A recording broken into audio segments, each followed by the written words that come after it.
Alors, professeur, vous êtes dans l'opposition. Il y a actuellement au Sénégal une opposition radicale incarnée par le leader du PASTEF, Ousmane Sonko. Quelle est la ligne politique qui vous caractérise en tant qu'opposant? Nous avons une ligne politique fondée sur 3 principes. Le premier principe, ce sont les valeurs.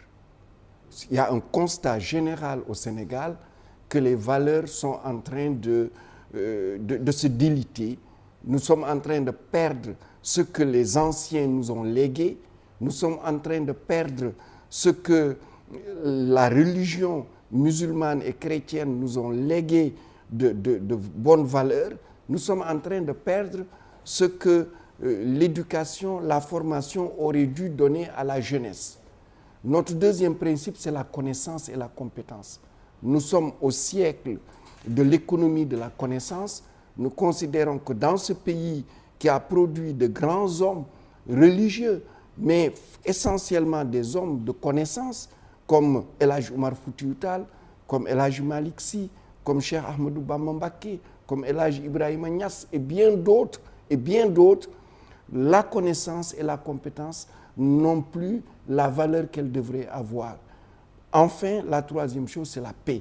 Parce que la paix, c'est le fondement de la construction d'un développement qui puisse avoir un impact sur la citoyenne et le citoyen.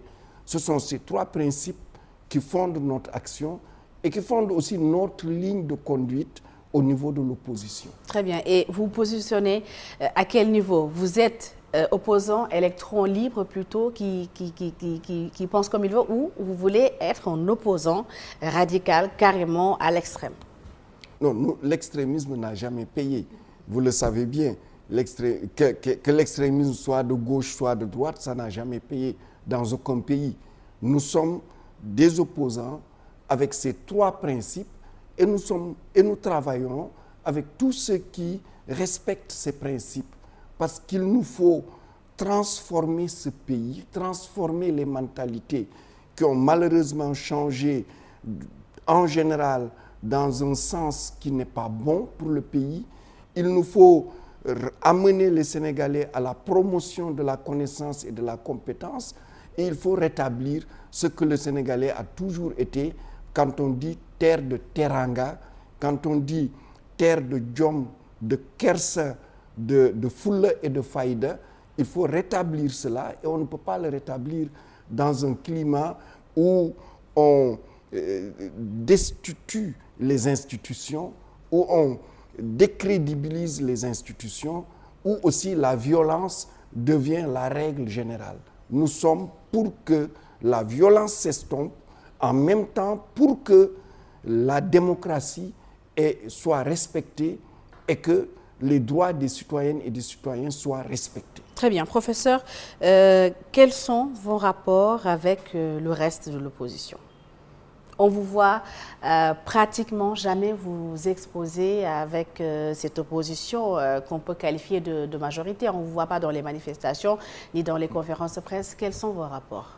Oui, je pense que lorsqu'il y a eu une initiative pour s'opposer au 3e mandat par Diamaguène 3e mandat, nous avons signé l'initiative.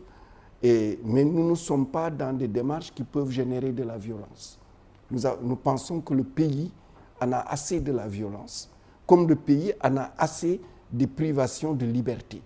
Et nous, notre démarche, c'est de dire aux Sénégalaises et aux Sénégalais, particulièrement aux Sénégalaises et aux Sénégalais qui se sont abstenus le 31 juillet 2022, ils étaient 53% de l'électorat, que voici une offre politique qui est différente des offres politiques, aussi bien du pouvoir que certains secteurs de l'opposition, et que nous pensons que vous allez vous reconnaître dans cette offre politique.